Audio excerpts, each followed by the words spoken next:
IT జాబ్ల మోజులో ఉండే యువతను నమ్మించి మోసం చేసింది హైదరాబాద్లోని సాఫ్ట్వేర్ కంపెనీ. గచ్చిబౌలిలోని rail world India private limited software company మోసానికి తెరలేపింది. ఈ కంపెనీకి హైదరాబాద్తో పాటు బెంగళూరు, పూణే, ముంబైలో బ్రాంచ్లున్నాయి.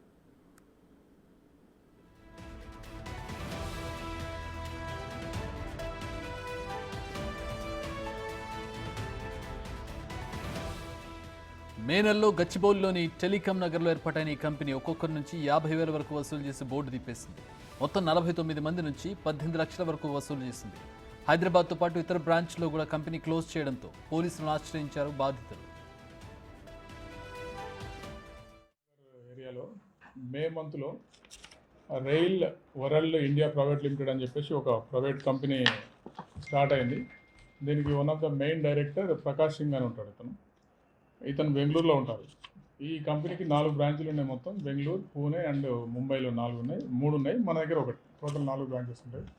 వీళ్ళు ఏం చేస్తారంటే ట్రైనింగ్ కమ్ ఎంప్లాయ్మెంట్ అని చెప్పేసి ఈ ఎంప్లాయీస్ అన్ఎంప్లాయిడ్ని ఎవరైతే ఉన్నారో వాళ్ళని అటాక్ చేసి వాళ్ళ దగ్గర వాళ్ళని ఎంగేజ్ చేసుకొని వాళ్ళకి ట్రైనింగ్ ఇస్తుంటారు. వీళ్ళు ఆ సందర్భంలో సెక్యూరిటీ డిపాజిట్ అని చెప్పేసి ఒక్కొక్కరి దగ్గర 40,000 రూపీస్ వరకు వీళ్ళు కలెక్ట్ చేసుకొని దగ్గర పెట్టుకుంటుంటారు. అదే ప్రాసెస్లో మన దగ్గర మేలో ఈ కంపెనీ స్టార్ట్ అయింది. అప్పటి నుండి ఎంగేజ్ చేసుకోవడం స్టార్ట్ చేశారు. టోటల్గా ఒక 49 మెంబర్స్ని మన దగ్గర ఎంగేజ్ చేసుకొని వాళ్ళ దగ్గర ఒక 18 lakhs వరకు కలెక్ట్ చేశారు. కలెక్ట్ చేసి ఒక గత 4-5 days నుండి ఈ ఆఫీస్ తీయడం మానేశారు. వీళ్ళు ఎవరైతే ఈ ఎంప్లాయీస్కు ట్రైనింగ్ కోసం వెళ్ళిన పిల్లలకు ఎంక్వైరీ చేసుకుంటే వీళ్ళకి మిగతా 3 బ్రాంచ్లు కూడా క్లోజ్ చేశారు. అక్కడ కన్సర్న్డ్ స్టేట్లో కూడా కేసులు అయిందని చెప్పి వీళ్ళకి తెలిసి టెలికాం నగర్. దీనికి సంబంధించి మరిన్ని వివరాలు మా ప్రతినిధి రాణా అందిస్తారు. రాణా, మీ దగ్గర ఉన్న అప్డేట్స్ ఏంటి? చక్రి అత్యాశకు పోయారు వీళ్ళందరూ.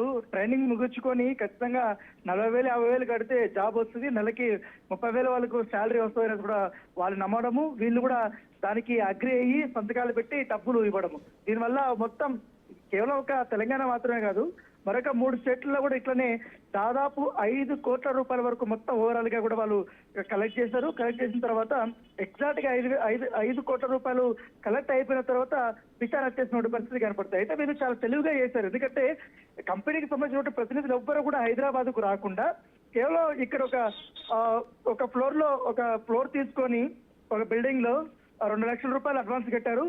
సిస్టమ్స్, ల్యాప్టాప్లు కొన్ని అరేంజ్ చేశారు. 2 అమ్మాయిల్ని ఎవరైతే హెచ్ఆర్లుగా వాళ్ళు నియమించుకున్నారు.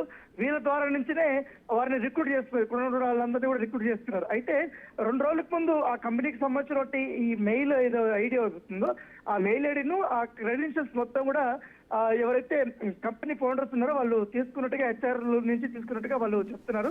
అయితే ఈ హెచ్ఆర్లు ఇద్దరు కూడా వీళ్ళకి ట్రైనింగ్ ఇప్పిస్తున్నాము, వీళ్ళ దగ్గర డబ్బులు తీసుకునేదంతా కూడా కంపెనీ కాబట్టి మనకి సంబంధం లేదన్నట్టుగా వీళ్ళు వచ్చిన వాళ్ళకి అందరికీ కూడా అటెండెన్స్ తీసుకుంటున్నారు, వాళ్ళతో ఇంటరాక్ట్ అవుతూనే ఉన్నారు. కాకపోతే మేలో స్టార్ట్ అయింది కాబట్టి వాళ్ళకి 1 month మాత్రమే జీతం వచ్చింది. కానీ మిగతా వాళ్ళకి మాత్రం ఎవరికి జీతం రాలేదు. అడిగితే మాత్రం మీకు ఇప్పుడు ట్రైనింగ్ నడుస్తుంది కదా అనేసి వాళ్ళని నమ్మబలికారు. అయితే హెచ్ఆర్ లో మరి కొత్తగా ఒక అమ్మాయి జాయిన్ అయింది. ఆ అమ్మాయికి గత 10 రోజుల నుంచి కూడా డౌట్ వచ్చింది. డౌట్ వస్తే ఈ ఎంప్లాయీలతో కూడా డిస్కస్ చేసిన తర్వాత ఈ కంపెనీ యొక్క ప్రొఫైల్ మొత్తం చెక్ చేసే కొందరికి ఇది ఒక ఫ్రాడ్ జరుగుతుందనేది కూడా వాళ్ళు అనుకున్నారు. దాంతో పని వాళ్ళు డబ్బులు కట్టక ముందు చేయాలి కదా రాణా. కంపెనీ ప్రొఫైల్ చెక్ చేయడము, బ్యాక్ ఎండ్ వర్క్, దాని మీద కొంచెం హోంవర్క్ చేయడం అనేది ఇప్పుడు కాకుండా కొంచెం డబ్బులు కట్టే ముందు చేస్తుంటే ఇంత నష్టపోయి ఉండేవాళ్ళు కాదు. ఇంజనీరింగ్ స్టూడెంట్స్, డిగ్రీ చదువుకున్నటువంటి వారు, పైగా అన్ని కోర్సులు చేసినటువంటి వారందరూ ఈ మధ్య కాలంలో గచ్చిబౌలి కానీ హైటెక్ సిటీ మాదాపూర్లో ఎక్కువగా ఈ పిచ్చాన వచ్చేటువంటి కంపెనీలు మనం చాలా వరకు చూస్తున్నాం. అన్ని చూస్తున్నా కూడా వీళ్ళు మరొకసారి డబ్బులు కట్టి ఇట్లా మోసపోయారు. ఇప్పుడు మేము మోసపోయాం, మమ్మల్ని మోసం చేశారంటూ కూడా రాయదుర్గం పోలీసుల్ని వారు ఆశ్రయించారు. అయితే హెచ్ఆర్లు కూడా మేము కూడా మోసపోయామనేది కూడా వాళ్ళు కూడా కంప్లీట్ ఇవ్వడంతో వీళ్ళకి ఇప్పుడు ఏం చేయలేని పరిస్థితుల్లో వీళ్ళు ఉద్యోగులందరూ ఉన్నారు. వాళ్ళు ఎక్కడున్నా అంటే వాళ్ళు ట్రాక్ చేసే పరిస్థితి ఉందా? ఎందుకంటే చాలా దగ్గరలో కంపెనీ ఉన్నట్టుంది, పేరు కూడా చెప్తూ ఉన్నారు పోలీసు వాళ్ళు. వాళ్ళని ట్రాక్ చేసే అవకాశం ఉందా? డబ్బు ఏమైనా రికవరీ అవుతుందా? అంటే ఇప్పుడు 3 రాష్ట్రాలకు సంబంధించిన పోలీసులు ఇప్పుడు దాన్ని ట్రాక్ చేస్తున్నారు కాబట్టి 3 రాష్ట్రాలకు సంబంధించిన వాళ్ళందరూ కూడా మేము ఎంక్వైరీ చేస్తున్నాం అనే దాని మీదే దాదాపు 5 రోజుల నుంచి ఉంది.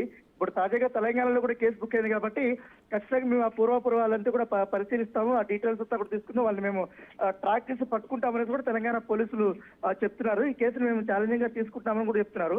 ప్రస్తుతం అయితే ఆ కంపెనీకి సంబంధించినటువంటి ఎవరు కూడా పెద్దగా అందుబాటులోకి రాలేదు.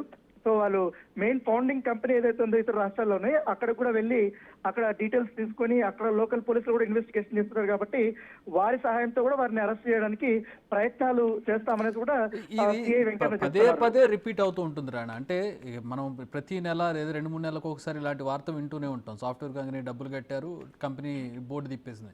చదువుకోని వాళ్ళు మోసపోతున్నారంటే ఒక అర్థం ఉంటుంది. డిగ్రీలు చేసి బీటెక్లు చేసి ఒక కంపెనీలో జాబ్ ఇస్తుంది, డబ్బులు కడితే జాబ్ ఎందుకు ఇస్తుంది కంపెనీ? ఒకవేళ ఇస్తుంది అనుకుంటే ఆ కంపెనీకి సంబంధించిన బ్యాక్ ఎండ్ ఏంటి, దాని ట్రాక్ ఏంటి అనేది కనీసం ఎంక్వైరీలు చేసుకోకుండా డబ్బులు కట్టి మోసపోవడం అనేది విచిత్రంగా అనిపిస్తూ ఉంటుంది. ఇప్పుడు మాదాపూర్ లో కానీ జూబ్లీ హిల్స్ లో కానీ బంజారాహిల్స్ పోలీస్ స్టేషన్ లో గచ్చిబౌలి పోలీస్ స్టేషన్ లో ఇలాంటి కంపెనీలు ఎత్తేసినటువంటి లిస్టు దాదాపు 200 వరకు ఉంది. ప్రతి ఒక్క 15 రోజులకి, నెల రోజులకి ఇలాంటి న్యూస్లు బయటకు వస్తూనే ఉన్నాయి. మీడియాలో కూడా ఇట్లా బిచ్చాన్ని ఎత్తేస్తూ ఉంటే ఐటీ కంపెనీ అని కూడా చెప్తున్నారు. కాకపోతే ఈ మధ్య కాలంలో ఎత్తేసినటువంటి కంపెనీలో పోల్చుకుంటే ఇదే అత్యంత లీస్ట్, చాలా తక్కువ అమౌంట్. మిగతా అంతా 100 కోట్ల రూపాయలు వసూలు చేసి వాళ్ళు బిచ్చాన్ని ఎత్తేసినటువంటి సందర్భాలు గత ప్రభుత్వం ఉన్నప్పుడు చాలా వరకు ఇలాంటి ఐటీ కంపెనీలు బిచ్చాన్ని ఎత్తేసి వాళ్ళు అక్కడ సెటిల్మెంట్లు చేసుకున్నారు. కేసులు తమ వైపు రాకుండా వాళ్ళు ఏదో మేనేజ్ చేశారు. కాకపోతే ఇప్పుడు కేసులు, పాత కేసులన్నీ కూడా తిరగదాలని ఉద్దేశంతో కూడా ఉన్నారు. ఆ విధంగానే ఈ మధ్యకాలంలో మాదాపూర్ పోలీస్ స్టేషన్ లో మరొక 5 కంపెనీలకు సంబంధించిన డీటెయిల్స్ అంతా వారు పట్టుకొని బాధితులకు న్యాయం చేసే పనిలో వాళ్ళు ఉన్నారు. ఇప్పుడు ఈ రాయదుర్గంలో ఇవాళ ఈ కేసు వచ్చింది కాబట్టి ఇది చాలా తక్కువ, చిన్న కేసు కాబట్టి మనిషికి 50,000 అనేది చాలా తక్కువ అమౌంట్. 2 లక్షలు 3 లక్షలు తీసుకుని బిచారణ ఎత్తేసిన కంపెనీలు చాలా ఉన్నాయి. ఆల్రైట్ రాణా,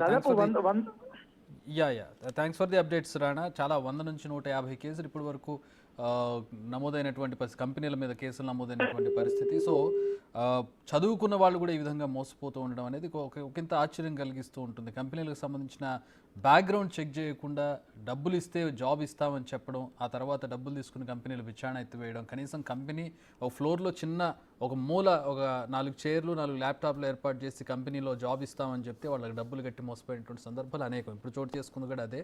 సో ట్రాక్ అవుతుందా, వీళ్ళ డబ్బు రికవరీ అవుతుందా అనేది కూడా నిజంగా $1 మిలియన్ క్వశ్చన్ అని చెప్పుకోవచ్చు. అది దర్యాప్తు పూర్తయి వాళ్ళ నుంచి డబ్బు రికవరీ చేయడం అనేది.